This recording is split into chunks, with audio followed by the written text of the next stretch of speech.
Hallelujah. നമ്മൾ വിശ്വാസത്തെക്കുറിച്ച് പറഞ്ഞുകൊണ്ടിരുന്ന ഒരു പ്രധാനപ്പെട്ട കാര്യം, വിശ്വാസം എന്ന് പറയുന്ന ഒരു ജനറൽ സ്റ്റേറ്റ്മെൻറ്റ് വിശ്വസിക്കുന്നതല്ല എന്ന് പറയുമ്പോൾ അതിനകത്ത് അത് ആവശ്യമില്ല എന്നല്ല. യേശുക്രിസ്തു മനുഷ്യവർഗത്തിൻ്റെ പാപത്തിൻ്റെ പരിഹാരത്തിനായി ക്രൂശിൽ മരിച്ചു എന്നുള്ള ആ അടിസ്ഥാനപരമായ സത്യം നമ്മൾ കേൾക്കാതെ പറ്റത്തില്ല. പക്ഷേ അത് കേട്ടതുകൊണ്ട് മാത്രം അത് വിശ്വാസമായി പരിണമിക്കണമെന്നില്ല. നമ്മൾ വായിച്ചിട്ടുണ്ടല്ലോ, വിശ്വാസം കേൾവിയാലും കേൾവി ദൈവത്തിൻ്റെ വചനത്താലും ഉളവാകുന്നു. അപ്പോൾ ദൈവത്തിൻ്റെ വചനത്തിൻ്റെ പ്രാധാന്യമല്ല നമ്മളിവിടെ കുറച്ച് പറയുന്നത്. പക്ഷേ ദൈവത്തിൻ്റെ വചനം കേൾക്കുന്ന എല്ലാവരിലും വിശ്വാസമായി പരിണമിക്കണമെന്നില്ല. വിശ്വാസമായി പരിണമിക്കണമെങ്കിൽ ജനറൽ സ്റ്റേറ്റ്മെൻറ്റായിട്ടിരിക്കുന്ന ഒരു കാര്യത്തെ അവരുടെ വ്യക്തിപരമായി നമ്മളിലേക്ക് അത് ഇറങ്ങി വന്നെങ്കിലേ പറ്റുള്ളൂ. ആറ്റം വിഘടിപ്പിച്ചാൽ എനർജി ഉണ്ടാകുമെന്ന് പറയുന്ന ഒരു ജനറൽ സ്റ്റേറ്റ്മെൻറ്റ് നമ്മൾ വിശ്വസിച്ചത് കൊണ്ട് എനർജി ഉണ്ടാകുന്നില്ല. ആറ്റത്തെ വിഘടിപ്പിക്കുമ്പോൾ മാത്രമേ എനർജി പ്രൊഡ്യൂസ് ചെയ്യപ്പെടുന്നുള്ളൂ. യേശു കർത്താവ് നമ്മുടെ പാപങ്ങൾക്ക് പരിഹാരമായി മരിച്ചു എന്നുള്ള ഒരു ജനറൽ സ്റ്റേറ്റ്മെൻറ്റ് കൊണ്ട് നമ്മുടെ പാപങ്ങൾ പരിഹരിക്കപ്പെടുന്നില്ല. അത് നമ്മിൽ വിശ്വാസമായി പരിണമിക്കുമ്പോഴാണ്. ഞാൻ കുറച്ചുകൂടെ എക്സ്പ്ലെയിൻ ചെയ്യാം. വിശ്വാസമായി പരിണമിക്കുക എന്ന് പറയുമ്പോഴത്തേക്ക് ഉണ്ടാകുന്ന ഒരു പ്രധാനപ്പെട്ട കാര്യം എന്താണ് എന്ന്.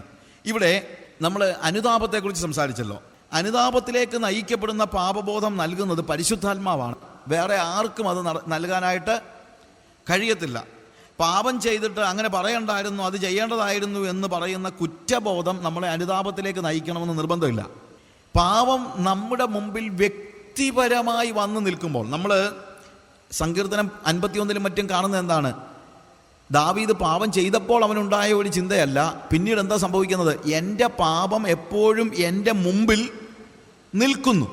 അപ്പോൾ ആ പാപം ഒരു ഭീകരരൂപിയായി എൻ്റെ മുമ്പിൽ നിൽക്കുമ്പോൾ അപ്പോഴാണ് എനിക്ക് എന്തുണ്ടാകുന്നത്? അനുതാപം ഉണ്ടാകുന്നത്. ഞാൻ ഓടി ഒളിക്കാൻ പരിശ്രമിച്ചാൽ എന്നെ തേടിയെത്തുന്നതായ എൻ്റെ പാപം, എന്നെ ഭീതിപ്പെടുത്തുന്ന പാപം, ആ പാപത്തിൻ്റെ കോൺസിക്വൻസ് എന്താണെന്നുള്ളത് ഞാൻ തിരിച്ചറിയുമ്പോൾ വീണ്ടും ഭീതി എനിക്ക് വർദ്ധിക്കുകയാണ്. പാപത്തിൻ്റെ കോൺസിക്വൻസ് അല്ലെങ്കിൽ അതിൻ്റെ പരിണിത ഫലം 3 രീതിയിൽ ഏറ്റവും കുറഞ്ഞത് നമ്മുടെ ഇടയിൽ, നമ്മുടെ ജീവിതത്തിൽ വരുന്നുണ്ട്. ഒന്ന്, പാപത്തിൻ്റെ കോൺസിക്വൻസ് നമ്മുടെ ജീവിതത്തിൽ എന്ത് വ്യത്യാസം വരുത്തുന്നു, what it is doing in my life. 2, എൻ്റെ പാപം മറ്റുള്ളവരുടെ ജീവിതത്തിൽ എന്ത് കോൺസിക്വൻസ് ഉണ്ടാക്കുന്നുണ്ട്. ഇത് രണ്ടും സ്വാഭാവികമായി ആർക്കും തോന്നാവുന്ന കാര്യങ്ങളാണ്. അപ്പോൾ നമുക്കുണ്ടാകുന്ന ഒരു ദുഃഖമാണ് എൻ്റെ പാപം എൻ്റെ ജീവിതത്തിൽ വരുത്തുന്നതായ പ്രശ്നങ്ങൾ. ശരിക്കും ഞാൻ കള്ളം പറഞ്ഞാൽ അനുഭവിക്കുന്ന കാര്യം, ഞാൻ നിയമം തെറ്റിച്ചാൽ അനുഭവിക്കുന്ന കാര്യം, അതൊക്കെ എൻ്റെ ജീവിതത്തിൽ ഉണ്ടാകുന്ന കോൺസിക്വൻസ് ഓർക്കുമ്പോൾ എനിക്കൊരു ദുഃഖമുണ്ട്.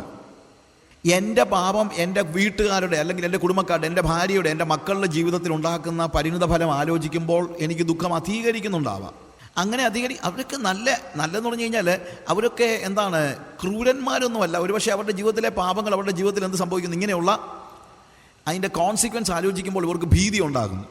എന്നാൽ വേദപുസ്തക പ്രകാരമുള്ള അനുതാപം എന്ന് പറയുന്നത് ഈ 2 കാര്യങ്ങളിലല്ല ഉണ്ടാകുന്നത്, 3-മതൊരു കാര്യത്തിലാണ്.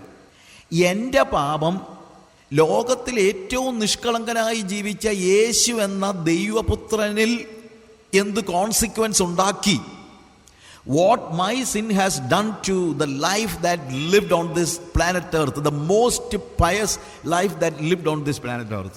ഈ ഭൂമി മുഖത്ത് ജീവിച്ച ഏറ്റവും പരിശുദ്ധനായ വ്യക്തിയായ യേശുവിൽ എൻ്റെ പാപം എന്ത് കോൺസിക്വൻസ് ഉണ്ടാക്കി എന്നറിയുമ്പോഴാണ് നമുക്ക് വേദപുസ്തക പ്രകാരമുള്ള അനുതാപമുണ്ടാകുന്നത്. അപ്പോൾ ഞാൻ എല്ലാവരും പാപിയാണെങ്കിൽ ഞാൻ പാപിയാണെന്ന് പറയുന്ന ഒരു ഒഴുക്കൻ മട്ടിലുള്ള ഒരു പാപം ഏറ്റുപറച്ചിലല്ല. നമ്മൾ ഒരു പാപബോധം വ്യക്തിപരമായിട്ട് ഞാൻ പാപി എന്ന് കരയുന്ന ഒരു സ്റ്റേജ്. പാപത്തിൻ്റെ ഭീകരത ഞാൻ അറിയുന്നു. എൻ്റെ പാപമാണ് യേശുവിനെ കാൽവറി ക്രൂശിൽ തൂക്കിയത് എന്നുള്ളത് ഞാൻ അറിയുമ്പോൾ ആ തിരിച്ചറിവിൽ നിന്ന് എനിക്കുണ്ടാകുന്ന അനുതാപമാണ് എൻ്റെ പാപമോചനത്തിലേക്ക് നയിക്കുന്നത്. ഞാൻ പറഞ്ഞാൽ മനസ്സിലാക്കണം. ഞാൻ ചെയ്ത പാപത്തെക്കുറിച്ച് എനിക്ക് ദുഃഖമുണ്ടായാൽ അതെൻ്റെ പാപമോചനത്തിൽ ചെന്ന് കലാശിക്കുന്നില്ല. അങ്ങനെയാണെങ്കിൽ എല്ലാ മതങ്ങളിലും എന്തുണ്ട്, നീ ചെയ്ത പാപത്തെക്കുറിച്ച് നീ പശ്ചാത്തപിക്കണമെന്ന് പറയാറുണ്ട്. പാപങ്ങളുടെ പശ്ചാത്താപം കൊണ്ട് പാപമോചനം സംഭവിക്കുന്നില്ല. അത് ഞാൻ കടം വാങ്ങിച്ച കാര്യത്തിൽ ഇപ്പോൾ പശ്ചാത്തപിക്കുന്നു, കടം വീട്ടാൻ എനിക്ക് മനസ്സില്ലെന്ന് പറയുന്ന പോലെ ഉള്ളൂ. ഞാൻ പറഞ്ഞ വ്യത്യാസം മനസ്സിലാക്കണം. കടം വാങ്ങിച്ച ആൾ പറയാണ്, ഞാൻ കടം വാങ്ങിച്ചാൽ എനിക്കിപ്പോൾ ഭയങ്കര ദുഃഖമുണ്ട് പോലും, ഞാൻ കടം വാങ്ങിച്ച ആൾ എന്നോട് കടം തിരിച്ചു ചോദിക്കാൻ വന്നു കഴിയുമ്പോഴത്തേക്ക് ഞാൻ പറയാം, അതെ ഞാനൊരു അബദ്ധം കാണിച്ചതാണ്, ഞാൻ നിങ്ങളോട് കടം വാങ്ങിക്കരുതായിരുന്നു, ഞാൻ ചെയ്തതൊരു ഭയങ്കര തെറ്റായിപ്പോയി, അതുകൊണ്ട് എനിക്ക് ഭയങ്കരമായിട്ടുള്ള ദുഃഖമുണ്ട്, അതുകൊണ്ട് നിങ്ങൾ പോയാട്ടെന്ന് പറഞ്ഞാൽ അയാൾ പോകത്തൊന്നുമില്ല. അപ്പോൾ അങ്ങനെയുള്ള ഒരു എന്താണ്, അതുകൊണ്ടാണ് ഞാൻ പറഞ്ഞത് പാപത്തിൻ്റെ കോൺസിക്വൻസ് പഠിക്കുമ്പോൾ നോക്കുമ്പോൾ അത് എന്നിലുണ്ടാക്കിയതും മറ്റുള്ളവരുണ്ടാക്കിയതിനും അപ്പുറത്ത് എൻ്റെ പാപം യേശുവിനെ എന്ത് ചെയ്തു. കാൽവറി ക്രൂശിലേക്ക് ഞാൻ നോക്കുമ്പോൾ കാൽവറി ക്രൂശിനെ നോക്കി ഞാൻ അലറിക്കരയുമ്പോഴാണ് എനിക്ക് ശരിയായിട്ടുള്ള അനുതാപവും പാപം ഏറ്റുപറയുന്ന സ്റ്റേജും ഉണ്ടാകുന്നത്. പാപം ഏറ്റുപറയുന്നതായ സ്റ്റേജ്. ഞാൻ ദൈവത്തെ എൻ്റെ മുന്നിൽ കാണുകയാണ്, കാൽവറി ക്രൂശിൽ തൂങ്ങിയാടുന്ന യേശുവിനെ എൻ്റെ മുന്നിൽ കാണുകയാണ്. ഞാൻ യേശുവിനെ നോക്കുന്നു, എൻ്റെ പാപത്തെ നോക്കുന്നു. ആ കാൽവറി ക്രൂശ് എൻ്റെ മനസ്സിലുണ്ടാക്കുന്ന വേദനയിൽ നിന്ന് ഞാൻ പറയുന്നു, എൻ്റെ പാപമാണല്ലോ നിന്നെ ക്രൂശിച്ചത്. അതിലുള്ള ദുഃഖത്തിൻ്റെ ആഴത്തിൽ ഞാൻ അലറിക്കരയുന്നു. അയ്യോ, എനിക്ക് ദൈവത്തെ നോക്കാൻ കഴിയുന്നില്ലല്ലോ, എനിക്ക് ദൈവത്തോട് അടുക്കാൻ കഴിയുന്നില്ലല്ലോ, ആ ദൈവത്തിൻ്റെ ആ കരുണയുടെ മുമ്പിൽ നിൽക്കാൻ യോഗ്യതയില്ലാത്തവനായി പാപിയായ എന്നോട് കരുണ തോന്നണമേ എന്ന് ഞാൻ വിളിച്ചപേക്ഷിക്കുന്നു. അവിടെ നിന്നാണ് എൻ്റെ പാപമോചനത്തിൻ്റെ തുടക്കം. കരുണയ്ക്കായുള്ള യാചന മാത്രമേ എനിക്ക് പിന്നീടുണ്ടാകുന്നുള്ളൂ. ചുങ്കക്കാരൻ്റെയും പരീശൻ്റെയും പ്രാർത്ഥന പറയുമ്പോൾ നമുക്കറിയാമല്ലോ, ചുങ്കക്കാരൻ മാറത്തടിച്ച് നിലവിളിച്ചുകൊണ്ട് അവൻ പറയുന്ന ഒറ്റ കാര്യമേ ഉള്ളൂ, എന്താണ്? ദൈവമേ, പാപിയായ എന്നോട് കരുണ തോന്നണമേ. ആ സ്റ്റേജ് ഫെയ്ത്ത്, വിശ്വാസത്തിലേ ഉണ്ടാകത്തുള്ളൂ. യേശു ക്രിസ്തു കാൽവറി ക്രൂശിൽ മരിച്ചു എന്നുള്ളത് ഒരു ചരിത്ര യാഥാർത്ഥ്യമാണ്. എന്നാൽ കാൽവറി ക്രൂശിൽ മരിച്ച യേശു എൻ്റെ പാപത്തിന് വേണ്ടിയാണ് മരിച്ചത് എന്നുള്ള തിരിച്ചറിവ് വെളിപ്പാടാണ്. യേശു ക്രിസ്തു കാൽവറി ക്രൂശിൽ മരിച്ചു എന്നുള്ളത് നമ്മൾ മാത്രമൊന്നുമല്ല വിശ്വസിക്കുന്നത്, എല്ലാവരും വിശ്വസിക്കുന്നത്. കാര്യം അത് ചരിത്രത്തിൽ നടന്നൊരു കാര്യമാണ്, 1000 പേര് കണ്ട കാര്യമാണ്.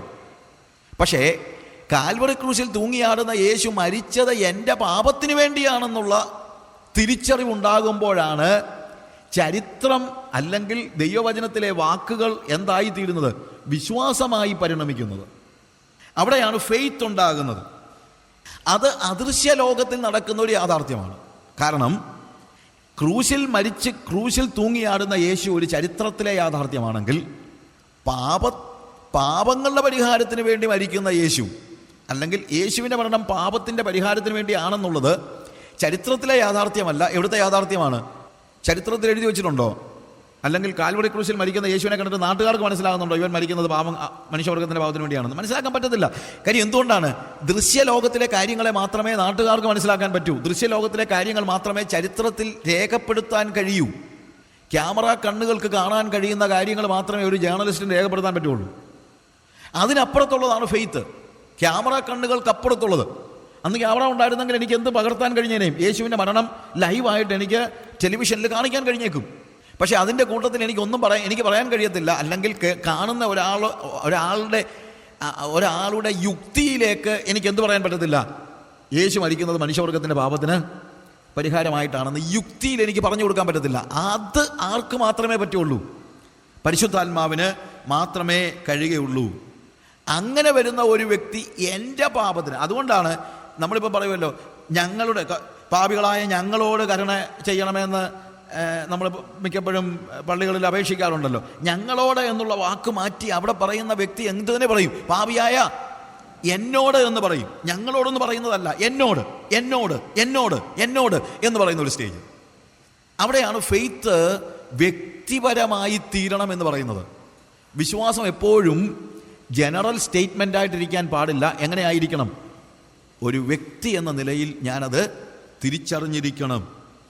അദൃശ്യ ലോകത്തിലെ കാര്യങ്ങളെ ചരിത്രത്തിൽ രേഖപ്പെടുത്തിയിട്ടുള്ള സംഭവങ്ങളുടെ അപ്പുറത്ത് കയറി കാണുന്നവനാണ് ശരിക്കും വിശ്വാസമുള്ളവൻ. അദൃശ്യ ലോകത്തിലെ യാഥാർത്ഥ്യങ്ങളെ കാണുന്നവൻ, ചരിത്രത്തിനപ്പുറത്തേക്ക് കയറുന്നവൻ, ആത്മതലത്തിലെ കാര്യങ്ങളെ കാണുന്നവൻ. ആത്മതലത്തിലാണ് പാപമോചനം നടക്കുന്നത്, ദൃശ്യതലത്തിലല്ല. യേശു പാപം മോചിച്ചെന്ന് പറഞ്ഞാൽ എൻ്റെ കയ്യിൽ നമ്മളിപ്പോൾ ഒരു കടം വാങ്ങിച്ചെങ്കിൽ കടം വീട്ടിൽ കഴിയുമ്പോഴത്തേക്ക് അയാൾ പണം റിസീവ്ഡ് മണി എന്ന് പറഞ്ഞ് എനിക്ക് എന്ത് കിട്ടുന്നുണ്ട്? ഒരു റെസീറ്റ് കിട്ടുന്നുണ്ട്. പക്ഷേ പാപം മോചിച്ച് കിട്ടിയതിൻ്റെ റെസീറ്റ് വരെ നിങ്ങളുടെ കയ്യിൽ ഇരിപ്പുണ്ടോ? ഉണ്ടോ? ഇല്ല. അങ്ങനെ റെസീറ്റ് കിട്ടുന്ന കാര്യമാണെങ്കിൽ അതിന് ഫെയ്ത്ത് ഇല്ല, അതിൻ്റെ ആവശ്യമില്ല. ഫെയ്ത്ത് ഇല്ലാത്തത് കൊണ്ടാണ് നമ്മൾ എന്തുകൊണ്ട് നടക്കുന്നത്? റെസീറ്റും കൊണ്ട് നടക്കുന്നത്. അതുകൊണ്ടാണ് പാപമോചന ചീട്ടുണ്ടാകുന്നത്. എന്തുകൊണ്ട്? അവിടെ ഫെയ്ത്ത് ഇല്ല. ഫെയ്ത്ത് ഉള്ളിടത്ത് എന്തില്ല? പാപമോചനത്തിൻ്റെ ചീട്ടില്ല. അത് അദൃശ്യ യാഥാർത്ഥ്യമാണ്. It is an unseen reality. വേദപുസ്തകത്തിലെ സകല കാര്യങ്ങളും ശരിക്കും പറഞ്ഞു കഴിഞ്ഞാൽ അതിനകത്ത് ഒരു ബ്ലെൻഡാണെന്ന് പറയാം. എന്ത്? ദൃശ്യ യാഥാർത്ഥ്യങ്ങളുടെ അപ്പുറത്ത് പ്രവർത്തിക്കുന്ന അദൃശ്യ ലോകത്തിലേക്ക് ആത്മാവിൽ സഞ്ചരിക്കുമ്പോൾ മാത്രമേ നമുക്ക് ശരിയായ നിലയിലുള്ള ഫെയ്ത്തിലേക്ക് കയറാൻ പറ്റുള്ളൂ. ആ വിശ്വാസം കൊണ്ട് മാത്രമേ നമുക്ക് ദൈവത്തെ പ്രസാദിപ്പിക്കാൻ കഴിയുള്ളൂ. പാപമോചനം അങ്ങനെയാണ് നമ്മൾ അനുഭവിച്ചത്. പാപമോചനം അനുഭവിച്ചത് ദൃശ്യലോകത്തിലല്ല.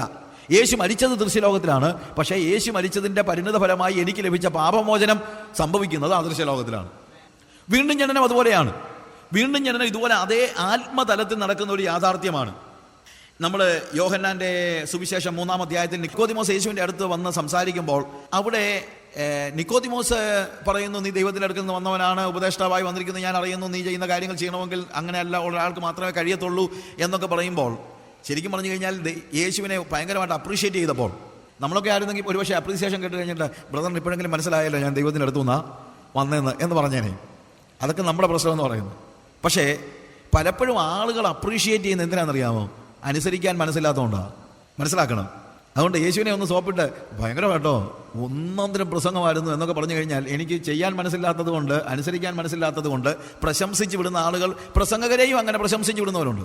ബ്രദറെ ഉഗ്രനാണ്, ഞാൻ ഈ പോയിന്റ് ഇതുപോലെ കേട്ടിട്ടില്ല എന്നൊക്കെ പറയും. കേട്ടിട്ടില്ലെങ്കിൽ പ്രശംസ വാക്കുകൾ കൊണ്ടല്ല, അനുസരണം കൊണ്ടാണ് കാണിക്കേണ്ടത്. പ്രശംസ വാക്കുകൾ കൊണ്ട് കേൾക്കേണ്ടതായ ചില പ്രസംഗകർ കാണുമായിരിക്കും. അവരെ നിങ്ങൾ പോയി സോപ്പിട്ടൊക്കെ സംസാരിച്ചു. പക്ഷേ യേശുവിൻ്റെ അടുത്ത് പ്രശംസയുമായി നിക്കോദിമോസ് ചെന്നപ്പോൾ യേശു പറഞ്ഞെന്നറിയാമോ? മോനെ, ഇതൊന്നും പറഞ്ഞിട്ട് കാര്യമില്ല, നീ നരകത്തിലോട്ടാണ് പോകുന്നത്, നീ സ്വർഗത്തിൽ പോകത്തില്ലെന്ന്. പ്രശംസിക്കാൻ ചെന്നവനോട് കർത്താവ് പറയാണ്, ആമേൻ ആമേൻ ഞാൻ നിന്നോട് പറയുന്നു, പുതുതായി ജനിച്ചില്ല എങ്കിൽ ദൈവരാജ്യം നീ കാണത്തില്ല. ഒറ്റയടിക്ക് ഒരു കാര്യവുമില്ല. ആ അപ്രീസിയേഷൻ ഏറ്റെടുത്തിട്ടൊന്നുമല്ല. കാരണം ഇവൻ്റെ അപ്രീസിയേഷനും കേട്ടോണ്ടിരുന്നു കഴിഞ്ഞാൽ ഈ ചെറുക്കൻ നശിച്ചു പോകും. ചെറുക്കൻ ഞാനങ്ങ് ഉപയോഗിക്കുകയാണ്, ഒരു പക്ഷേ ഇച്ചിരി പ്രായമുള്ള ആളായിക്കോട്ടെ. നിക്കോദിമോസ് ഒരു പ്രായമുള്ള മനുഷ്യനായിരുന്നു. ഞാൻ പറയട്ടെ, യേശു പറയുമ്പോഴുള്ള വാക്ക് വെച്ച് ഞാൻ പറഞ്ഞതാണ്. ഇവൻ നശിച്ചു പോകാതിരിക്കേണ്ടത് ഇതിന് കർത്താവ് പറയാണ്, മോനെ പ്രശംസയൊക്കെ നിർത്ത്. നീ ഒരു കാര്യം ഞാൻ പറയാം, നീ പുതുതായി ജനിച്ചില്ല എങ്കിൽ ദൈവരാജ്യം നീ കാണുകയില്ല.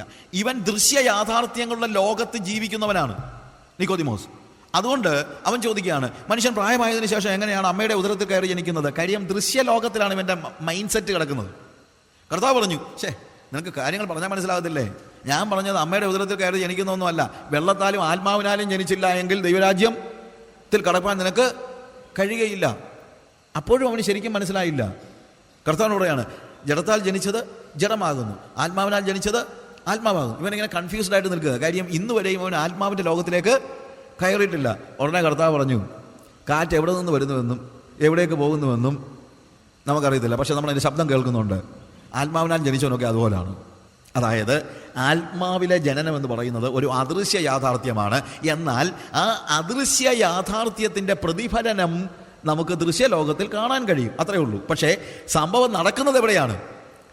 അദൃശ്യ ലോകത്തിലാണ്, ആത്മാവിൻ്റെ ലോകത്തിലാണ്.